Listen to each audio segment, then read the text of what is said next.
You know how we can adapt physically, obviously. We can evolve physically to adapt, while we also evolve consciously in our consciousness to adapt as well. And the first stage is beige, and beige is concerned with just immediate survival, like primal needs, food, warmth, shelter, very primitive, very instinctual. You don't really have a sense of yourself. You're just trying to survive in the most immediate sense.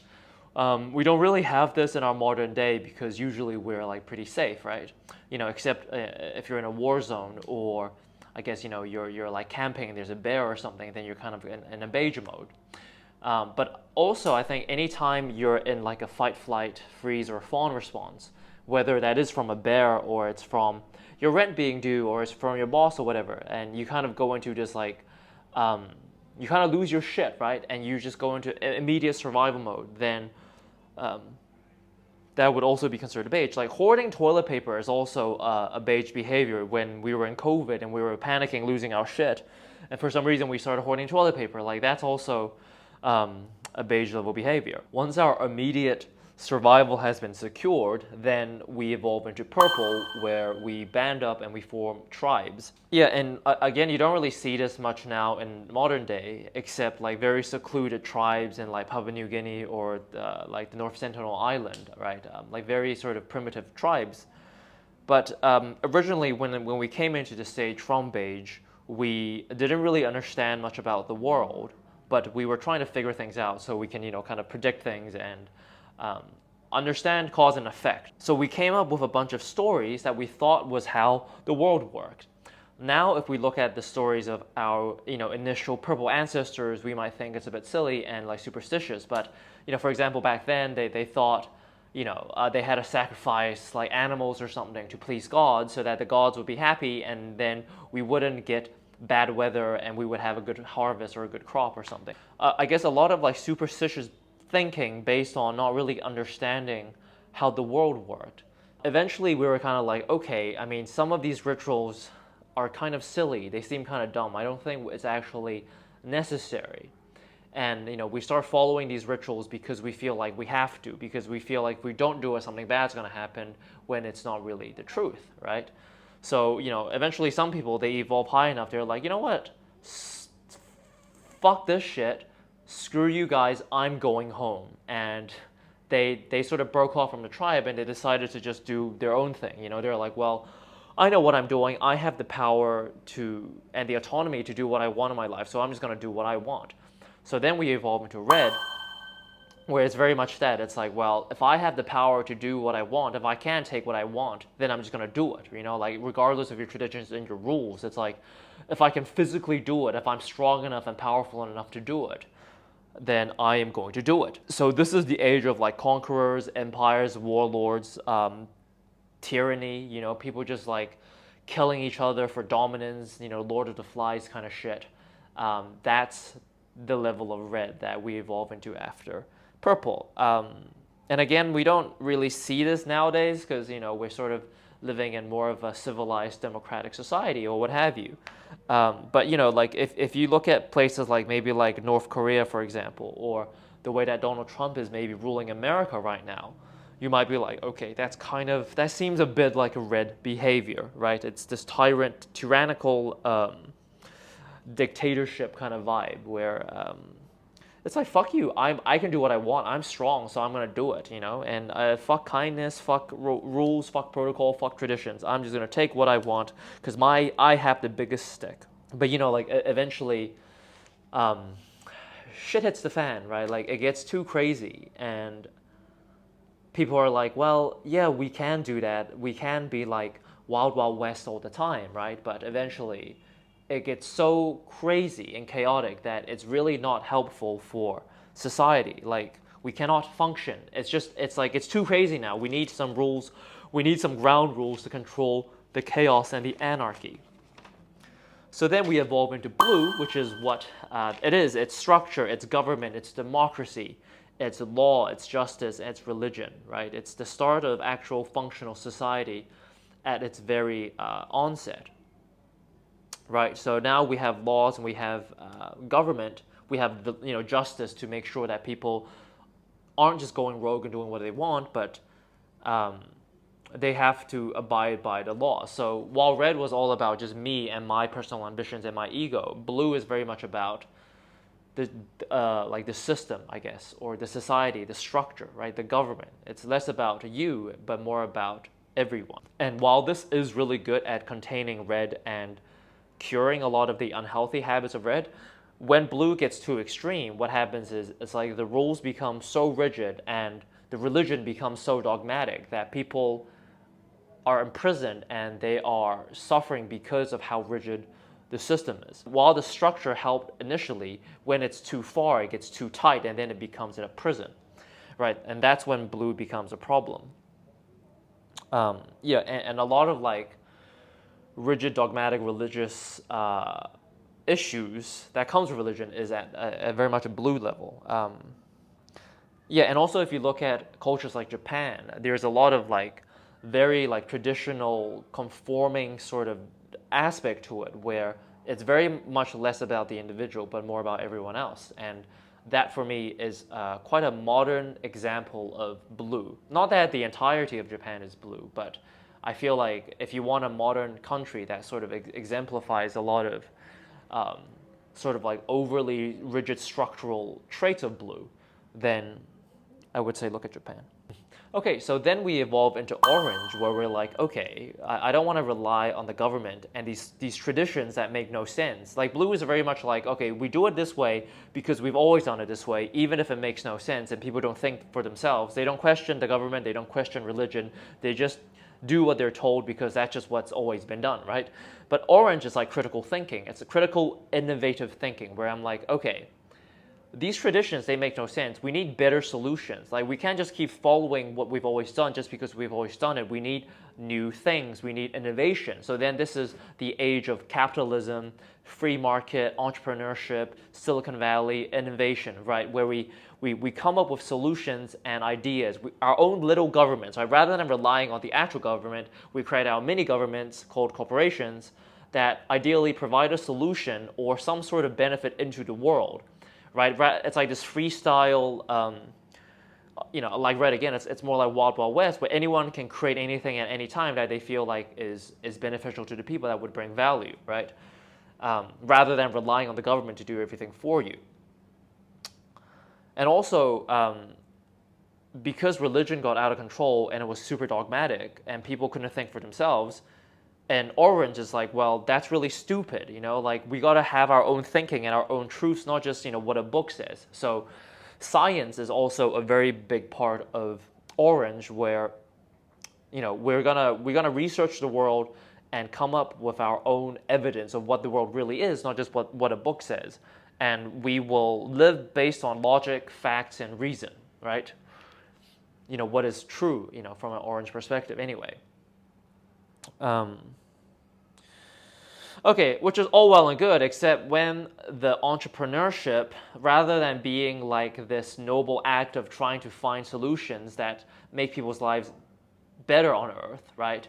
It becomes more about, okay, I realize that when I provide a solution, I get rewarded on it based on meritocracy, essentially, which is what orange is, right? If I give you a good product and I sell it, then I get money, then it's really cool. I get paid and this and that. But then it's like, well, people then start fixating less about helping people and making an impact and more just about making money, right? Getting money, making profit, having achievements, having status, fuck bitches get money, that kind of vibe. That's very, very orange, like, suits kind of thing, like the corporate world, climbing the corporate ladder.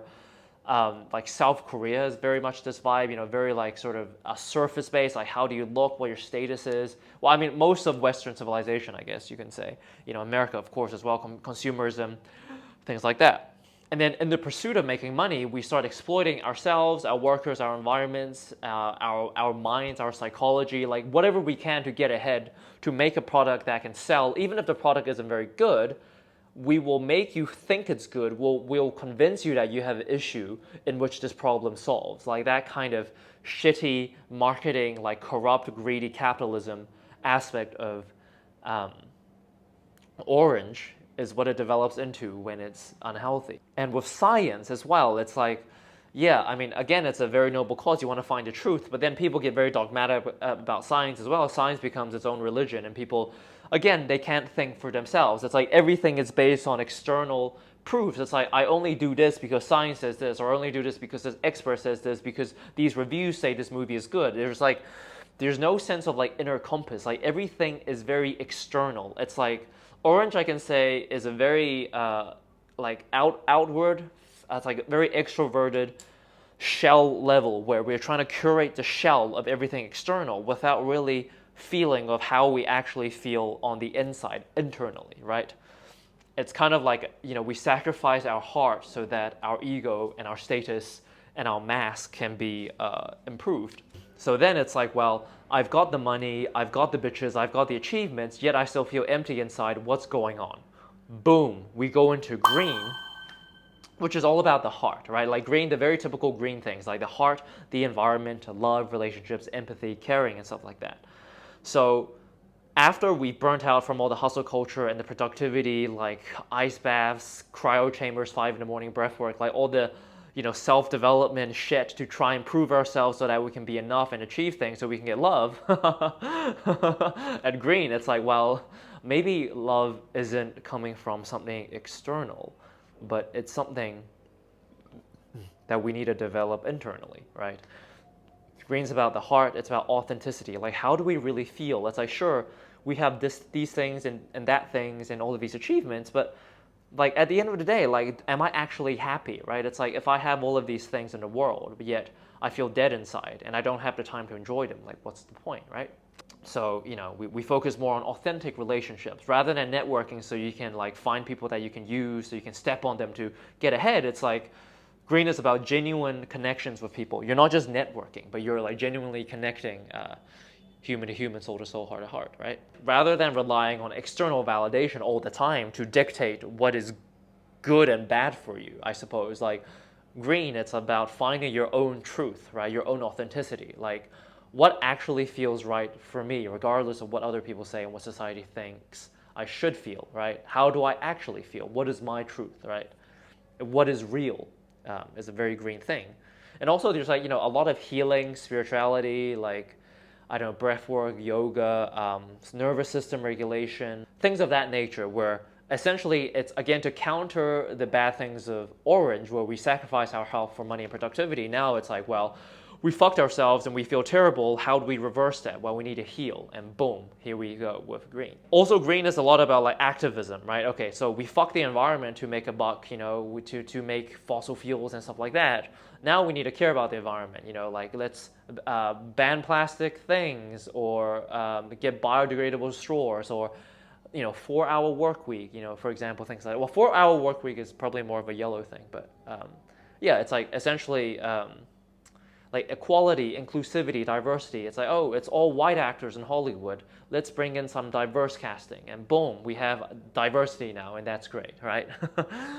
But then it's like, again, every stage beneath yellow is tier 1, and green is the last stage of tier 1, where basically every tier 1 stage have its own pros and cons. Like when you take a tier 1 stage to an extreme, it's gonna have an issue. So for example, with green, sure, like diversity is really good, but then when you start casting people purely based on trying to make it diverse, it's like, and you're tokenizing a race, then it's like, well, you're making it diverse for no reason, just to tick a box, and there's no substance behind it, right? So that's the issue with, I suppose, an element of green.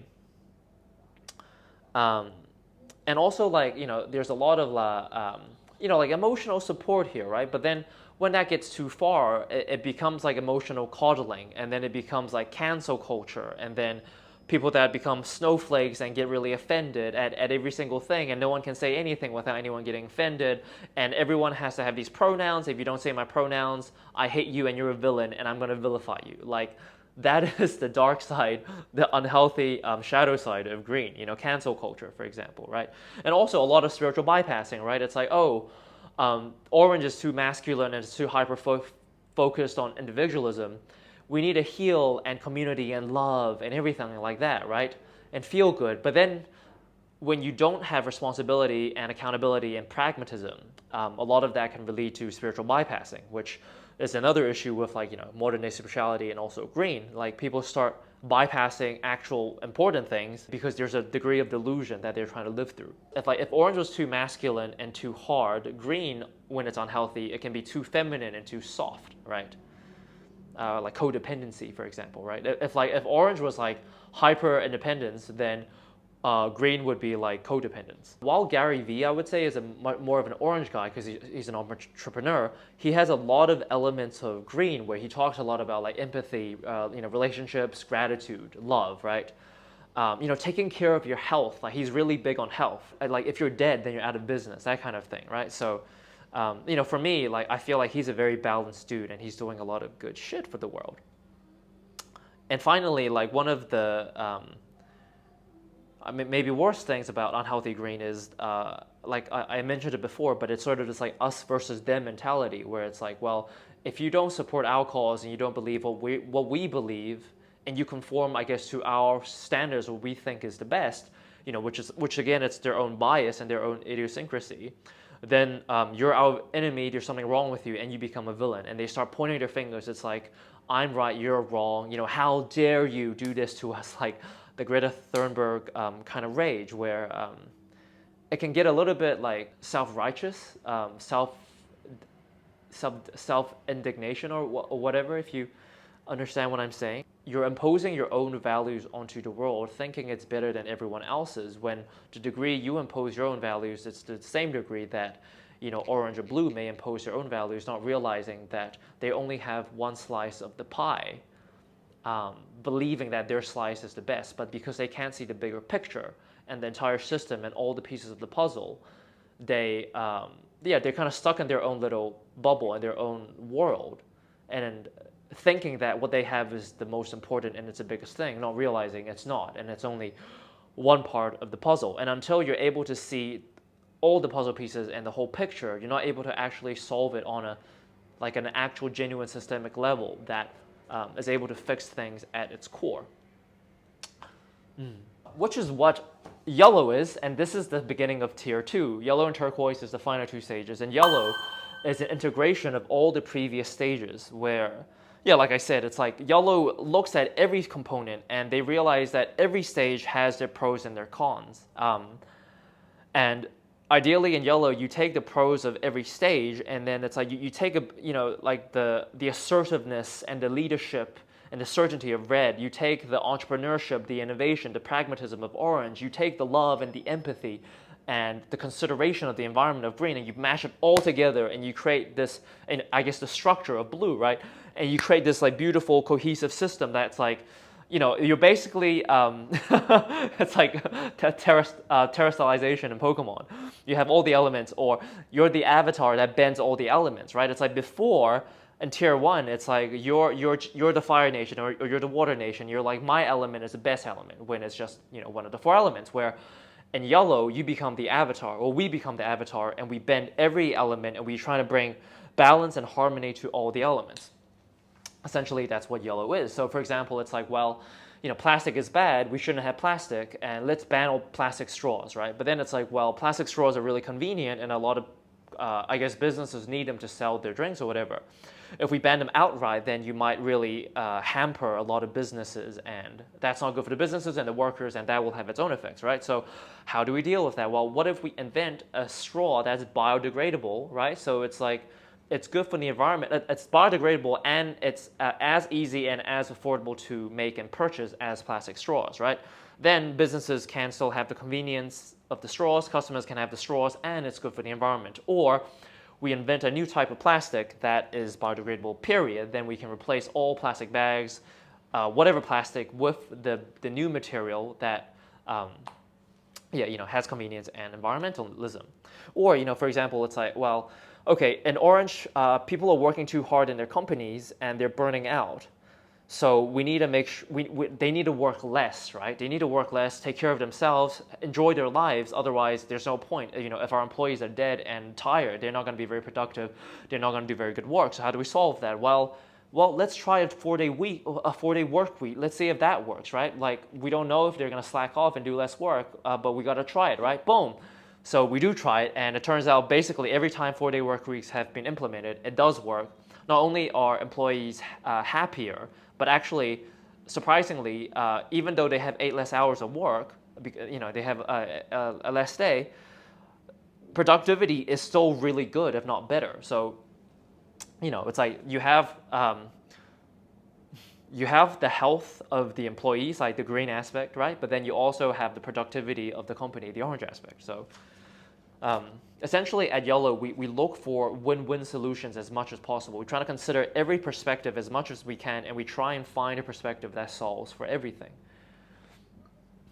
Whereas, for example, like in orange, like if you watch Death Note, Light tries to kill criminals of the world with the Death Note to try and reduce crime. But it's like, yeah, you might reduce crime on the surface, but you haven't actually fixed the core of society and the reason why people become criminals in the first place, right?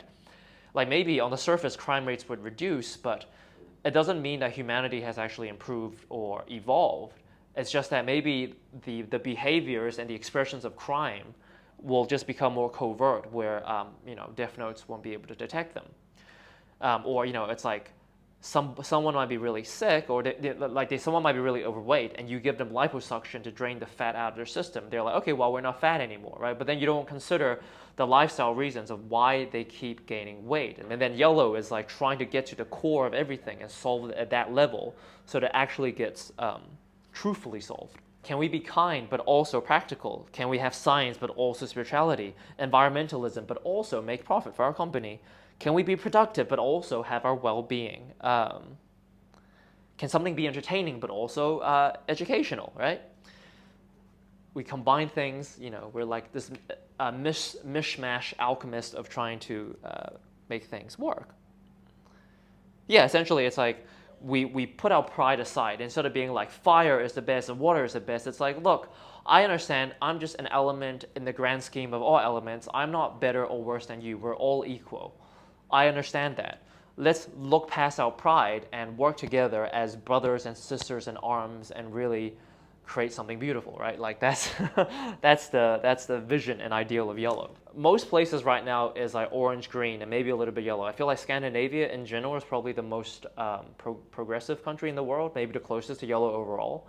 But I feel like if, like, let's say the majority of Earth or Earth as a whole can get to yellow, then I believe we would actually solve every single everyday practical problem that we could possibly have, and it would actually, like, we would have a very beautiful, sustainable planet, an Earth where people are healthy mentally, physically, emotionally, spiritually. The environment is good.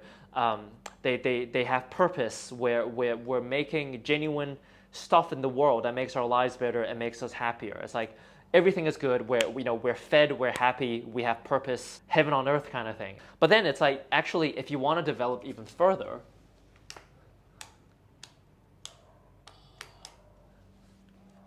there is Turquoise, which is the next level, and this is like if Yellow was the avatar bending the 4 elements one at a time. Turquoise is like the avatar state, where the avatar goes like super avatar mode, and they're bending all the elements at once, and it's almost like, and they're channeling all the previous avatars of the past, and it's like the divine essence of the avatar in the universe is flowing through them, in perfect unison. It's like Ultra Instinct Goku in a way as well, if you want to think of it like that. At Yellow, we use our intuition and we solve things with our mind, and we consider all the perspectives, and we're able to, I think, be very pragmatic and get a lot of shit done that's very meaningful and useful. But at Turquoise, it's like we almost transcend problem solving. At Turquoise, it's like there are no problems. We zoom all the way out when we realize, holy shit, the entirety of existence is perfect. Like all the ups and downs, all the stages, it's all, the trials and tribulations and the story of life, of human being, of us, of me, of you, of Earth, as it plays out in the grand scheme of life and existence of God and creation, right? Like, it's not that serious. We're just here to have an experience and to have a play. It's all a game, essentially. While we will still do a lot of things in Turquoise, it's not just we'll meditate in a mountain forever and then do nothing. It's like at Turquoise, I think the perspective and the fundamental foundation is changed. It's like rather than trying to think of the world as problematic and a place to be solved, at turquoise, we are just completely in flow with the universe. We're completely in touch with our intuitions, with our hearts. We're in the moment. We're like completely present. And then we just do what we genuinely feel is the most appropriate action for this moment, in this moment. Even if in a previous moment we had a plan to solve a problem, in turquoise, we toss that out the window. It's like, sure, if that plan still feels relevant right now, we will do it. But if something else genuinely feels more relevant, we will do that instead because our intuition is telling us to do so. And this is not a delusional intuition where you're trying to make something that that's not the case, but it's like genuinely being in touch with the flow, the divine essence of the universe and God, and you do what you genuinely feel is true in this moment, moment to moment. And the theory, ideally, is it's like if you can perfectly execute the best action, moment to moment, that genuinely feels true, not from your ego, not from your mind, not what you think you should do, but genuinely what you feel in your fucking soul is the right move right now, and you can do that for every single moment of your life, then that can only culminate into the best result, into the best outcome. An outcome far greater than what we can envision with only our minds alone. A grand plan, it's God's plan type shit, right? That's what gets executed when we truly embody, in my opinion, what turquoise is at its ultimate. Turquoise is sort of like absolute harmony, unity, cosmic unity, where we kind of blend all back into one. We operate almost like a hive mind of God, of the universe, or whatever you want to call it. And again, it's like if you keep going, you just eventually go back to completely God, and then we just become nothingness and everythingness again, and then it's like reset and game over. So I think while turquoise is a good place to aim for, ideally I think we don't want to go there too quickly. Otherwise, you got to enjoy the ride, right? It's like you want to get off, but you don't want to get off so quickly that you finish in 2 minutes. It's like you want to enjoy the ride. So that's sort of the an overview of spiral dynamics. Again, like not one stage is better than another stage, and a person can be at multiple stages at once. Like for example, the example I gave with Gary Vee, it's like he can be very orange but also have lots of elements of green, for example. Or Elon Musk, is also very orange because he's very entrepreneurial, but also he's very yellow because he's able to see a lot of issues on a very big picture level, like I don't know, like sustainability, solar panels, like going to Mars, like whether or not these ideas are valid, it's like he's thinking at a very higher, big picture level. If you're interested to learn more, I wrote a little ebook about it that gives you like way more examples of like different archetypes, different characters, different people of every stage. And I think it kind of illustrates the whole thing a lot better if you're interested. It's free to get, just a free ebook, and link in the description. I also wrote a Substack post. It's like a mini one that kind of summarizes it as well, so you can also check that out if you don't want to read a whole ebook.